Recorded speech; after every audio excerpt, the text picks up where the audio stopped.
Hello friend, welcome this class insans pro biology. तो जैसा कि आप सभी को पता है कि हम लोग biostats mathematics and quantitative ecology section number 3 ecology evolution GATE का थोड़ा बेसिक कंसेप्ट समझने की कोशिश कर रहे हैं। ये कह सकते हो कि आपके तैयारी को 3 से 4% एनहांस करने की कोशिश हम कर रहे हैं। उसी सीरीज में ये दूसरा वीडियो है जिसमें आज हम लोग concept of derivative and slope of function के बारे में देखेंगे। बट वहां पे मूव करने से पहले हम थोड़ा रिकैप कर लेते हैं। रिकैप करने का मतलब है कि हमने क्या पिछले वीडियो में देखा था उसको देख लेते हैं।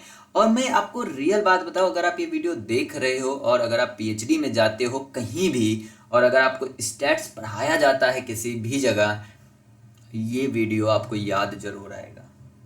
इस बात का मैं आपसे वादा कर सकता हूँ कि ये वीडियो आप दोबारा आके देखोगे। तो अभी देख लो, जितनी चीज़ें मैं बताऊंगा वो आपके पीएचडी के पॉइंट ऑफ व्यू से भी काफ़ी इंपॉर्टेंट होने वाला है। चाहो तो नोट्स बनाते रहना, क्योंकि क्या पता इन फ्यूचर तुम्हारे पास टाइम ना हो। तो हम जो रिकैप करते हैं थोड़ा। रिकैप में हम लोगों ने देखा था सिंपल फंक्शन, और सिंपल फंक्शन में हम लोग का सबसे पहला फंक्शन था वो था लीनियर फंक्शन। क्या था?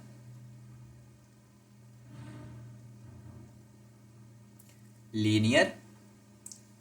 ये जितने भी ग्राफ आपको दिख रहे हैं, आपको यहाँ पे साफ साफ दिख रहा होगा आर प्लॉट है। आर प्लॉट का मतलब है कि ये सारे ग्राफ आर प्रोग्रामिंग से बनाए हुए हैं। किससे बनाए हुए हैं? आर प्रोग्रामिंग से। आर के ऊपर बना के मैं आपके लिए स्पेशल विजुअल प्रेजेंटेशन के लिए मैं ये लेके आया हूँ। तो आप देख सकते हो कि आपके लिए एक वीडियो बनाने के लिए कितना यहाँ पे मेहनत मैं कर रहा हूँ, जैसे कि आपके हर एक कंसेप्ट क्लियर हो। तो जो सबसे पहला है आपका वो है आर प्लॉट, जिसे हम बोलते हैं linear function. Nice. Linear function हम लोगों ने कल पढ़ा था, और लीनियर फंक्शन में पढ़ा था कि लीनियर फंक्शन में जो स्ट्रेट लाइन है, जैसे ये एक स्ट्रेट लाइन है, पहला है लीनियर फंक्शन में जो पावर होता है, अगर मैं यहाँ पे सिंपल सा लिख दूं तो y equal to mx plus C है। इस x का पावर 1 होगा। इस x का पावर 1 होगा, 2 नहीं हो सकता, 1 होगा। m जो है वो स्लोप है, जो कि आप इस तरह से पुराने वीडियो में आपने देखा होगा, that is a slope theta. c जो है वो यहाँ पे y पे जहाँ इंटरसेप्ट करेगा, that is called c। And ये हो गया y, मीन्स ये हो गया y, ये हो गया x। ठीक है। लीनियर फंक्शन हम बोल ही इसलिए रहते क्योंकि यहाँ पे x की पावर 1 है। यही मैंने कहा था कि यह एक स्ट्रेट लाइन होता है। यहाँ पे ध्यान से देखोगे तो ये तीनों आपका स्ट्रेट लाइन है। यहाँ पे देखो y equal to M X plus C को ही लिखा हुआ है a plus B X equal to Y. Means ये हो गया आपका c, ये हो गया आपका m, और ये हो गया x इक्वल टू वाई। तो y equal to M X plus C इस तरह से आपको दिखती है। अगर यहीं पे m आप निगेटिव कर दोगे तो ये ग्राफ कुछ इस तरफ से दिखेगी। ओके, मतलब अगर स्लोप डिक्रीज हो रहा होगा, अगर कांस्टेंट डिक्रीज होता है तो ये इस तरह से चला जाता है। ठीक है। दूसरा जो इक्वेशन मैंने बताया था, दूसरा जो फंक्शन था वो आपका था क्वाड्रेटिक फंक्शन। क्या था? Quadratic function. क्वाड्रेटिक फंक्शन में हमने आपको बताया था कि इसका इक्वेशन जो होता है वो होता है आपका a x square plus B x plus c equal to 0। Quadratic function में कुछ इस तरह से ये आपको दिखाई देते हैं, और सेम निगेटिव में भी आपका कुछ इस तरह से दिखाई देगा। और ये जो शेप आपका बना इस तरह से, दैट इज कॉल्ड, जो मैंने आपको पहले बता चुका हूं कि इसे हम बोलते हैं पैराबोला। ठीक है, इसे हम क्या बोलते हैं? पैराबोला। ये जो आपको यहाँ पे दिख रहा है, that is also the quadratic function. मतलब ये आपका निगेटिव में है, कुछ इस तरह से आपको दिखेगा। मैंने आपको क्वाड्रेटिक फंक्शन में बताया था कि आपका 2 तरीके का होता है, that is graph is called U shaped graph. And U shaped graph में मिनिमम मतलब 2 तरीके का होता है। एक होता है parabola is open towards the bottom, means ये वाला कंडीशन है towards the bottom, and parabola open towards the top. अगर टॉप में है तो जो मैक्सिमम पॉइंट है, जो टॉप है पॉइंट, टॉप पॉइंट वो मिनिमम होता है। वहीं पे अगर टुवर्ड्स बॉटम खुलता है तो मैक्सिमम जो आपका ये टॉप है ये आपका क्या होता है, मैक्सिमम होता है। एक्स की पावर मैक्सिमम 2 ही होती है। इसमें आपको मुझे लगता है कोई दिक्कत आपको नहीं होनी चाहिए। ठीक है, चलिए हम आगे चलते। ये भी आप देखो आपका इस तरह से है। ठीक है, एक अगर आप इधर करोगे तो इस तरह से खींचेगा। तो ये जितने भी आपको दिख रहे हैं ये सब क्वाड्रेटिक फंक्शन की हम बात कर रहे हैं। ये जो आपका यहाँ पे दिख रहा है यही जो है माइकेलिस मेंटन इक्वेशन का होता है। माइकेलिस मेंटन इक्वेशन आपका इस तरह से जाता है, ऐसे हो जाता है। दैट इज अ माइकेलिस मेंटन, जो कि आपका हाइपरबोला होता है। क्या होता है, हाइपरबोला होता है। ये क्विक रिवीजन है जो कि हमने उस दिन पढ़ाई करी थी उसका। ये देखिए यहाँ पे क्वाड्रेटिक फंक्शन के बाद हम लोगों ने पढ़ा था एक्सपोनेंशियल फंक्शन, जो कि कुछ होता है एफ एक्स इक्वल टू ए की पावर एक्स या वाई इक्वल टू ई की पावर एक्स। जैसे ये वाला आपका हो गया, यहाँ देखो एक्सपोनेंशियल फंक्शन 5 और x है, यहाँ पे एक्सपोनेंशियल वाला 1 और x है। यहाँ पे जैसे जैसे आप 1 की जगह 5 कर रहे हो तो ये देखिए ये 1 के केस में ये कम इस तरह से जा रहा है, बट यहीं पे अगर आप 1 की जगह 5 कर रहे हो तो ये थोड़ा दूर जाके और फिर एक बैग बढ़ रहा है। तो दैट इज एक्सपोनेंशियल फंक्शन। ये भी आपका एक्सपोनेंशियल फंक्शन है, बट यहाँ पे 1 है, यहाँ पे 5 है पॉजिटिव में। यहाँ पे देखो जैसे -1 कर दिया ये नीचे की तरफ जा रहा है। That is also the exponential function. जैसे ही आपने यहाँ पे -5 किया तो ये इस तरह से टेपर होके जा रहा है। तो ये विजुअल प्रेजेंटेशन आपके लिए था, जिससे कि आपको थोड़ा विजुअली समझ में आए कि ये इंपॉर्टेंट है क्यों, ये सारे ग्राफ इंपॉर्टेंट क्यों है। क्योंकि आपके इसमें सारे के सारे ग्राफ आपको कहीं ना कहीं दिखेंगे। एक तो माइकेलिस मेंटन में ही दिखता है, दूसरा जब हम पॉपुलेशन की बात करते हैं उस समय भी हम देखते हैं। तो आपके काम की तो चीज़ है ये, इसलिए मैंने आपको बताया है। चलिए अब हम आपसे बात करते हैं आज कंसेप्ट ऑफ डेरिवेटिव का, जो कि आपका है कंसेप्ट ऑफ डेरिवेटिव या स्लोप ऑफ फंक्शन, जिसमें स्लोप की बात हम लोग थोड़ा बहुत पहले भी कर चुके हैं। अगर आपको याद होगा तो हमने m की बात करी थी, वो याद है, दैट इज कॉल्ड स्लोप। क्या हमने बात करी थी, जैसे ये जो स्लोप है, अगर आप इस इक्वेशन को याद हो आपका y equal to M X plus C, जिसमें ये जो m है that m is called slope. हमने बात करी थी कि स्लोप जो होता है वो m होता है, या आप कह सकते हो tan थीटा जो होता है स्लोप होता है। tan थीटा का क्या मतलब है, ये आपका अगर 90 डिग्री का एंगल है और ये हमने कहा कि दैट इज थीटा, तो जो tan थीटा है, tan थीटा जो कि आपका ए बी सी में थीटा के सामने वाले को हम परपेंडिकुलर, इसके नीचे वाले को बेस, इसे हम हाइपोटेन्यूज कहते हैं। तो tan theta equal to perpendicular upon base होता है।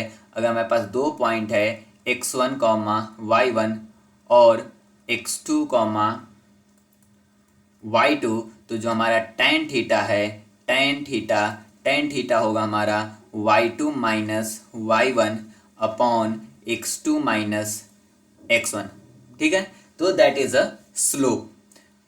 अब यहीं पे आप ध्यान दो कि मान लो कि कोई आपका ये ग्राफ है, ये आपका एक ग्राफ है। इस केस में आपका जो स्लोप है वो पॉजिटिव है, या ये कह सकते हो कि कांस्टेंट स्लोप है। और कांस्टेंट स्लोप है का क्या मतलब है कि ये कांस्टेंट स्लोप से सीधे सीधे बढ़ रहा है, इसमें कोई दिक्कत नहीं है। एक तो स्लोप पॉजिटिव है और कांस्टेंट है। दूसरा मैंने कहा कि कुछ इस तरह से अगर आपका ग्राफ है, तो ये जो आपने इस तरह से जो ग्राफ बनाया, इस केस में क्या है कि स्लोप ये जो होता है, मतलब आप इसे बोलते हो स्लोप, ये थीटा। पर अगर हम यहीं पे बनाएं तो कुछ इस तरह से थीटा होगी। तो ये कहीं ना कहीं ऊपर की तरफ आप जा रहे हो। अगर आप इस पॉइंट पे देखोगे तो थीटा ये है। तो इनिशियल कंडीशन में स्लोप जो है ये इधर इंक्रीज होता जा रहा हुआ है, बट एक पॉइंट पे जाके, जैसे एक यहाँ तक मैंने बनाया इस ग्राफ को, अब इसमें एक और चीज़ आप ऐड करो कि मान लो कि कोई ग्राफ ये है, ये यहाँ पे जाने के बाद ये ऐसे चला है, तो इस कंडीशन में ये निगेटिव है। देखिए ये हमारा क्या है, पॉजिटिव है। और ये हमारा क्या है, निगेटिव है। बट पॉजिटिव से अगर मान लो कि इधर पॉजिटिव हमारा 1 है, इधर हमारा निगेटिव 1 है, तो इस पूरे कर्व में किसी एक पॉइंट पे हमारा m जो है वो 0 हुआ होगा, और वो पॉइंट आपका ये होता है मैक्सिमम पॉइंट, x का वो पॉइंट जहां पे स्लोप 0 होता है। क्योंकि इस कंडीशन पे देखोगे तो ये आपका स्लोप 0 होगा, क्योंकि ना y बढ़ रहा है ना ही x बढ़ रहा है। तो दैट मतलब x यहाँ पे है और x यहीं पे है, इस पर्टिकुलर पॉइंट पे, इस पर्टिकुलर पॉइंट पे आपका स्लोप 0 है। ये जिस पॉइंट पे स्लोप 0 होता है, इस पर्टिकुलर पॉइंट को हम बोलते हैं टर्निंग पॉइंट।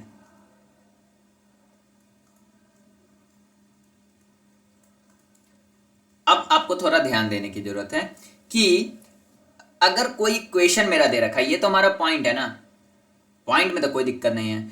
मैंने आपसे कहा कि कोई इक्वेशन है y equal to x square plus 4x plus 2, ये मेरा इक्वेशन है। अगर हमें ये इक्वेशन दे रखा है, then says how you find out the slope, तो याद रखिएगा कि जो फर्स्ट डेरिवेटिव होता है that is called a slope. क्या होता है हमारा फर्स्ट डेरिवेटिव, जिसको हम बोलते हैं, जैसे अगर हमारा कोई f(x) इक्वेशन है, मैंने इसी को लिख लिया, थोड़ा छोटा कर लेते हैं, मैंने कहा है that is a first equation f(x) function, तो जो स्लोप होगा वो होगा आपका फर्स्ट डेरिवेटिव। फर्स्ट डेरिवेटिव जो होता है इसे हम बोलते हैं स्लोप। और फर्स्ट डेरिवेटिव क्या होता है, dy upon dx equal to x square plus 4। अब यहाँ पे मैं आपको बता दूं कि इसका डेरिवेटिव जो होगा 2x प्लस 0 मीन्स 2x। एक जो पॉइंट होगा, जो टर्निंग पॉइंट है, जिस पॉइंट पे स्लोप जो होगा वो 0 होगा, मान लो कि ये 2x पे हमारा ये स्लोप मैंने निकाला, ये 0 है, तो ये हो गया आपका 2x। अब अगर आप x की वैल्यू निकालोगे तो ये हो जाएगा 0, क्योंकि 2 को 0 से डिवाइड करोगे 0 आएगा। तो ये एक नॉर्मल सा मैंने बताया, मतलब x के पॉइंट 0 पे इस इक्वेशन का जो टर्निंग पॉइंट है वो x के 0 पे होगा, क्योंकि उस पॉइंट पे स्लोप आपका 0 होगा। ठीक है, बट ये जो मैंने डेरिवेटिव निकाला दैट इज कॉल्ड डिफरेंशिएशन। दो टर्म होता है, एक होता है आपका डिफरेंशिएशन और दूसरा एक टर्म होता है जिसे हम बोलते हैं इंटीग्रेशन। जो डिफरेंशिएशन होता है वो और इंटीग्रेशन अपोजिट होता है डिफरेंशिएशन का। डिफरेंशिएशन का मतलब होता है छोटे छोटे पार्ट में हम बांट दे और उसको डिफरेंशिएट करते, तो इसे बोलते हैं डिफरेंशिएशन। और इंटीग्रेशन का होता है कि छोटे छोटे पार्टों को एक साथ करके इंटीग्रेट कर दें। अब डिफरेंशिएशन के अगर बाकी मैथ तो हम बहुत बड़ी चीज है मैथ यहाँ पे, लेकिन आपको थोड़ा ज्ञान होना चाहिए डिफरेंशिएशन से रिलेटेड। तो इसलिए हम आपको डिफरेंशिएशन के कुछ डेरिवेटिव फार्मूलाज बता रहे हैं आगे, उसको आपको थोड़ा याद करने की जरूरत है, चाहे आप IIT जैम के लिए हो या फिर आप गेट के लिए हो या आपको नॉर्मल बायोलॉजी समझने की जरूरत है, इसलिए। तो डेरिवेटिव फार्मूला, देखिए डेरिवेटिव फार्मूला का पहला जो है वो होता है आपका पावर रूल। क्या होता है पहला? Power rule. चलिए हम पावर रूल थोड़ा देख लेते हैं। पावर रूल जो है आपका, मान लीजिए कि कोई एक है फंक्शन, वो है f(x) और ये है x की पावर n, करेक्ट। तो इसका जो आप डेरिवेटिव निकालोगे वो होगा आपका f'(x) इक्वल टू, ये जो n है यह n आपका नीचे चला जाएगा nx और इधर आपका n-1 होगा। फॉर एग्जाम्पल अगर आपका यहाँ पे f(x) जो है वो है आपका x की पावर 4, तो जो आपका f'(x) डेरिवेटिव है वो होगा 4 आपका आ जाएगा नीचे, 4x 4 - 1 इक्वल टू 4x की पावर 3। तो x की पावर 4 का डेरिवेटिव होगा 4x की power 3। That is a power rule. Power rule के अलावा एक और रूल होता है, that is called constant rule. Constant rule, अगर हम कांस्टेंट रूल की बात करें तो मान लीजिए कि कोई एक है आपका कोई आपका फंक्शन है f(x) और f(x) का जो मतलब वैल्यू है वो है c। तो अगर कोई कांस्टेंट वैल्यू है तो इसका डिफरेंशिएशन करने पे 0 आता है। तो देखिए मैंने कहा कुछ इस तरह से है f(x) इक्वल टू 2, तो इसका जो है f प्राइम x जो है वो होगा आपका 0। चलो इसको थोड़ा समझने की कोशिश करो यहीं पे कि मान लो कि आपका इक्वेशन होगा कुछ इस तरह से f(x) इक्वल टू एक्स की पावर 4 माइनस का 2 या प्लस का 2 कर दो। अगर हम इसका डिफरेंशिएशन करेंगे तो ये हो जाएगा f(x) इक्वल टू ये 4 चला जाएगा नीचे 4x और यहाँ पे हो जाएगा 4 माइनस 1 इक्वल टू 3 प्लस इसका होगा आपका 0। तो ये आपका हो जाएगा f(x) इक्वल टू 4x की पावर 3। कोई इसमें कोई दिक्कत आपको नहीं होना चाहिए।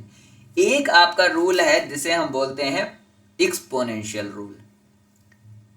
थर्ड रूल है वो क्या आपका एक्सपोनेंशियल रूल। एक्सपोनेंशियल रूल में है कि आपका कोई फार्मूला कोई आपका फंक्शन है f(x) इक्वल टू ई की पावर x। तो इसका जो है आपका f प्राइम x या मतलब dy by D x equal to E की पावर x ही होता है। क्या आपने कहा? e की पावर x ही होता है। फॉर एग्जाम्पल ये हमारा एक एग्जाम्पल है f(x) इक्वल टू ई की power x plus x square plus 2x plus 3। तो अगर हम इसे f(x) मतलब इस तरह से निकाले तो ये e की पावर x जो है वो तो आपका e की पावर x ही रहेगा। ये आपका एक्स स्क्वायर की जगह 2 यहाँ चला जाएगा, ये x हो जाएगा, ये आपका -1 हो जाएगा, मतलब -1 नहीं 2 - 1 इक्वल टू 1। ये आपका 2 ये एक नीचे आएगा तो ये 2 हो जाएगा, x की पावर 1 - 1 प्लस 3 के इक्वल टू 0 होगा। तो ये हो जाएगा आपका 2e की पावर x 2x। ये x की पावर 0 x की पावर 0 इक्वल टू 1 होता है, कल ही मैंने बताया था। तो 2 प्लस 0 मीन्स e की power x equal to 2x plus 2। That is a differentiation of this equation. ध्यान दीजिएगा मैं धीरे धीरे थोड़ा कॉम्प्लेक्स करने की कोशिश कर रहा हूं और सेम फार्मूला में यूज कर रहा हूं जिससे कि आपको कोई प्रॉब्लम ना हो। एक चीज मैं आपको और बता दूं, कुछ बुक्स में इस तरह से लिखा होता है, इस वाले को मैं करके दिखाता हूं जिससे कि उससे आप कंफ्यूज मत हो जाइएगा। आपको वह भी कम से कम आपके नज़र के सामने अगर एक बार भी चला जाए ना ये सब चीज़ें, तो शायद आपको समझने में थोड़ी दिक्कत ना हो। आप क्वेश्चन को समझ सकते हो, ग्राफ देख के आप बता सकते हो कि ओके लॉजिकली ये हम कर सकते हैं। देखिए कुछ इस तरह से मान लीजिए लिखा हो f(x) इक्वल टू ई की power x plus x square plus 2x plus 3। अब ये है, हमने कहा कि इसका आप डिफ्रेंसिएशन करो, means by D x equal to ये कुछ इस तरह से लिखा होता है dx e की power x plus d by D x x square D by D x 2x plus d by D x 3। ये इस तरह से भी लिखा होता है। ये डी बाई डी एक्स ई की पावर x का जो होगा आपका e की power x, D by D x x square जो होगा 2x plus d by D x 2x जो होगा वो हो जाएगा आपका 2, ये हो जाएगा आपका 0। सेम आंसर आपका आएगा e की पावर x 2x प्लस 2। ठीक है, कोई दिक्कत? होप सो नहीं। हम आपके लिए थोड़ा बहुत मेहनत कर रहे हैं, तो आपसे मेरी बस गुजारिश है कि आप वीडियो को शेयर कर दो, क्योंकि कोई भी कोचिंग इंस्टीट्यूट इस सिलेबस के हिसाब से तो नहीं पढ़ा रहा जितना मुझे पता है। बाकी अगर आपको कोई पढ़ा रहा है तो आई डोंट नो, बहुत अच्छी बात है। एक्सपोनेंशियल के बाद एक और होता है, एक और तरीके की आपको साथ प्रॉब्लम हो सकती है, वो ये हो सकती है कि d बाई डी एक्स कुछ इस तरह से आपका दे रखा हो इसके अंदर एक फंक्शन हो एफ एक्स प्लस माइनस जी एक्स। देखिए यहाँ से थोड़ा कॉम्प्लेक्स हो रहा है, तो ये आप अपने नज़रों के सामने एक बार रख लीजिए। बाकी इसके फार्मूले आपको नहीं भी याद है तब भी कोई दिक्कत नहीं है, मैं आपको यहाँ पे बता दूं कैसे कि d by D x equal to ये अगर आपका है तो ये आपका कुछ आएगा d by D x f x plus minus d by D x g x. चलिए इसका भी एक फार्मूला लगा के हम कोशिश कर देते हैं जिससे कि आपको समझ में आ जाए। मान लीजिए कि कोई आपके पास एक है एफ एक्स और एफ एक्स है आपका एक्स स्क्वायर प्लस 2x। उसी तरह आपके पास है एक जी एक्स जो है आपका एक्स क्यूब प्लस 2x²। ये आपका एक है, ठीक है। अब आपको निकालना है डी बाई डी एक्स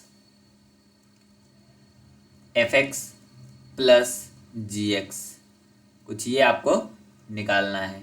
तो आप क्या करोगे, d by D x f x जो है ये है, means x² plus 2x plus लगाओगे, फिर डी बाई डी एक्स, आप यहाँ पे जी एक्स लिखोगे, जी एक्स आपका ये है x³ प्लस 2x², ठीक है। अब देखिए ये D by D x x² क्या होगा आपका 2x होगा, क्योंकि 2 इधर चला जाएगा, 2 - 1 इक्वल टू 1। यहाँ पे क्या है ये 2x है, 2x है तो ये आपका 2 जाएगा क्योंकि x 1 - 1 equal to 0, plus d by D x x³ है मीन्स 3x² होगा, प्लस 2 × 2 4x, यहाँ पे 2 है 1 हो गया। आप इसे क्या करोगे 3x² plus 4x plus 2x equal to 6x plus 2, यह आपका आंसर होगा। तो इस तरह के भी कुछ हो सकते हैं। इसके बाद 2 और रूल है, उसको भी समझ लीजिए, जो कि IIT जैम वालों के लिए ज़्यादा इंपॉर्टेंट है और जो गेट की तैयारी कर रहे हैं उनके लिए ये कम इंपॉर्टेंट है, बट इसको देखने की ज़रूरत है। एक को बोलते हैं हम प्रोडक्ट रूल। प्रोडक्ट रूल जो है वो कुछ होता है इस तरह से, d by D x f x into g x. चलिए इसका मैं यहाँ पे फार्मूला ही बताऊंगा सिर्फ, क्योंकि अगर एग्जाम्पल बताऊंगा तो मे बी आपको थोड़ा कंफ्यूजन हो सकता है। तो ऐसे कंडीशन में आप क्या करोगे, जब इस तरह का कंडीशन दे रखा हो, यहाँ पे प्लस की जगह डॉट दे रखा हो, तो इसका मतलब है प्रोडक्ट या मल्टीप्लाई दे रखा हो, तो आप इसे करोगे डी बाई डी एक्स, ये लिख लोगे, ठीक है, d by D x f x, मतलब एफ एक्स वाले को करोगे और इस जो पूरा है इसको जी एक्स से मल्टीप्लाई कर दोगे, फिर प्लस बीच में लगाओगे। अब यहाँ पे आपने एफ एक्स का कराया ना, तो इसका मतलब आप इसके बाद जी एक्स को कांस्टेंट रखोगे, d by D x equal to यहाँ पे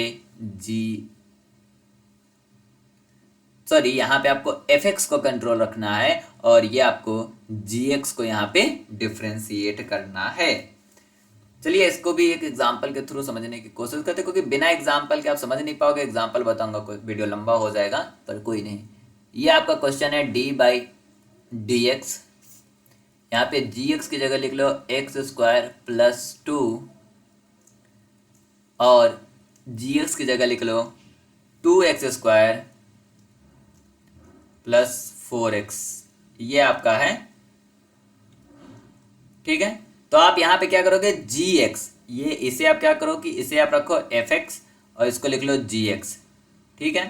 तो आपका ये है fx, आपने यहाँ पे gx को कांस्टेंट रखा है, मतलब ये जाएगा कांस्टेंट में, 2x² प्लस 4x, ये जाएगा आपका कांस्टेंट में, और ये जो d बाई डी एफ है ये हो जाएगा d by D x equal to f x जाएगा, एफ एक्स मीन्स ये है x² प्लस 2, सेम यहाँ पे लगाओ। अब एफ एक्स को कांस्टेंट रखो, मीन्स x² +2 यहाँ पे चला जाएगा, फिर डी बाई डी एक्स यहाँ पे आपका चला जाएगा जी एक्स क्या है 2x² + 4x। ये आपका क्वेश्चन। चलिए अब इसको थोड़ा सोल्व करते हैं। ये हो जाएगा 2x² + 4x,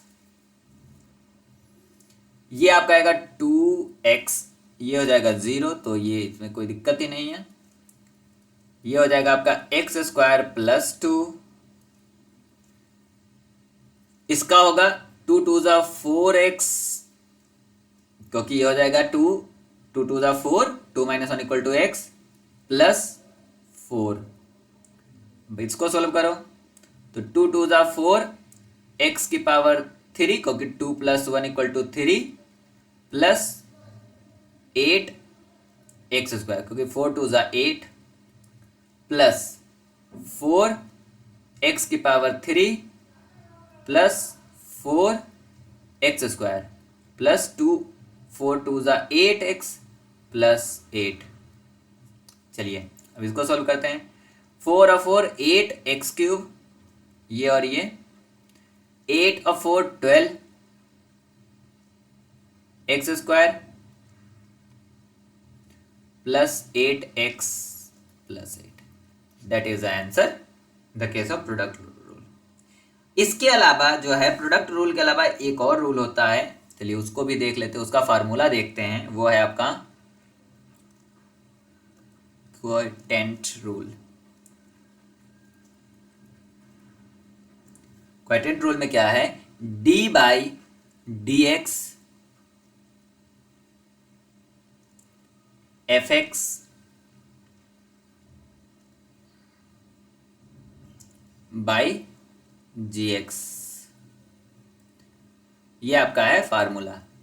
ठीक है, ऐसे इस तरफ में आप यहां पे क्या करोगे, fx को डिफरेंशिएट करोगे f'(x), पॉइंट आप यहां पे gx लिखोगे। मीन्स आप gx को कांस्टेंट रखोगे और fx वाले को आप क्या करोगे, डिफरेंशिएट करोगे।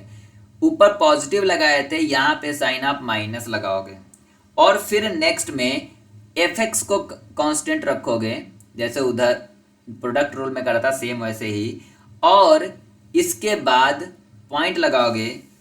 g को है, इसको आप क्या करोगे, डिफरेंशिएट करोगे। मीन्स ये आपका gx हो जाएगा, और डिफरेंशिएट करने के बाद आप क्या करोगे, बाई gx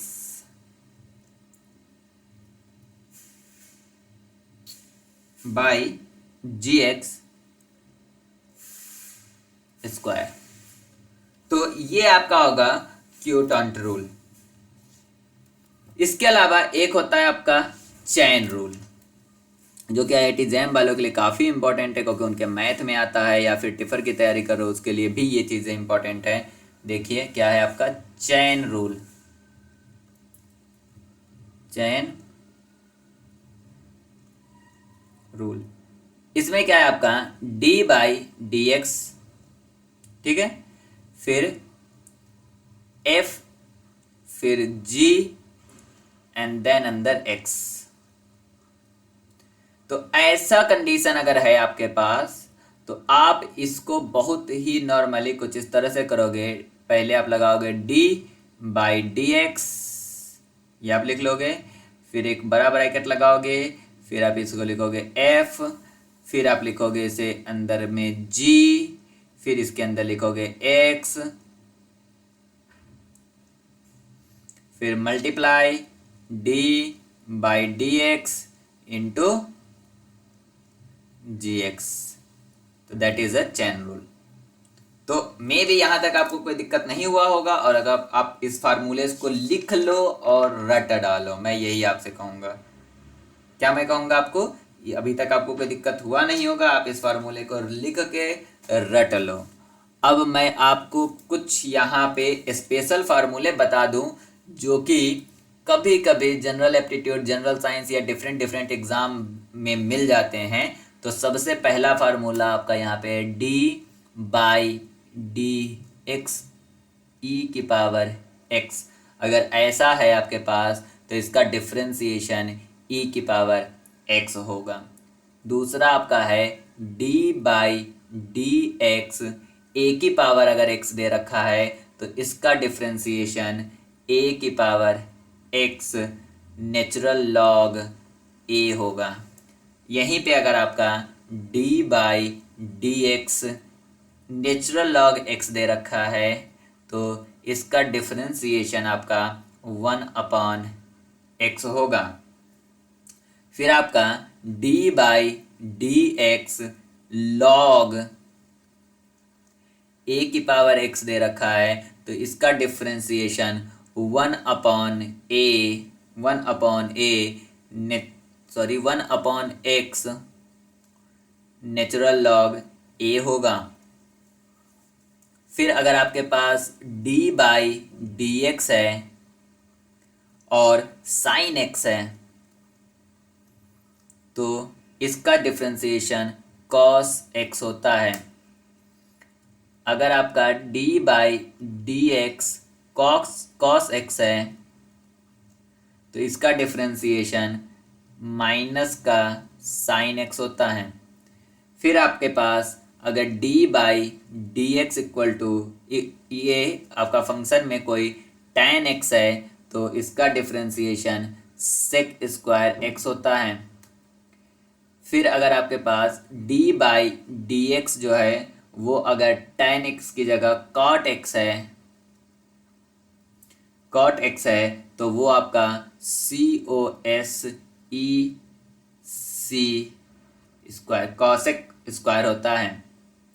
फिर अगर आपके पास d बाई डी एक्स की पावर sec x है तो इसका जो होता है वो होता है आपका sec x into tan x।